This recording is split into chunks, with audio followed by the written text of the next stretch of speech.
Ruth Bader Ginsburg, doyenne de la Cour suprême américaine, n'est plus. Juge progressiste et icône féministe, la magistrate surnommée Notorious RBG a marqué l'histoire en luttant notamment pour l'égalité des sexes.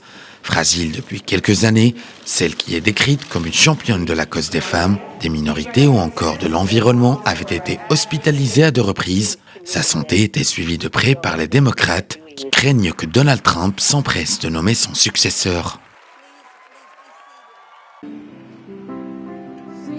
Elle a mené une vie incroyable. Que peux-tu dire d'autre? Que tu sois d'accord ou non, c'était une femme incroyable qui a mené une vie incroyable. Je suis vraiment attristé d'apprendre sa mort.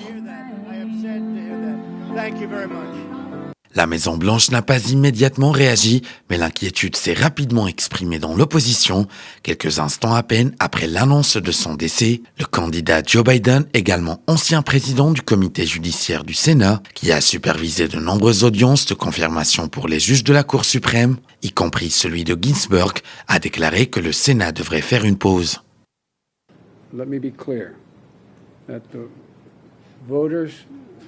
Il n'y a aucun doute là-dessus et je veux être très clair. C'est aux électeurs de choisir le président et ce président élu choisira à son tour la personne qui devra remplacer la doyenne des juges.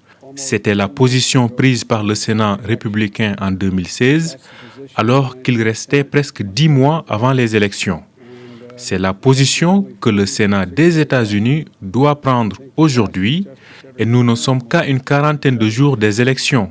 Et j'espère que les sénateurs agiront de la sorte.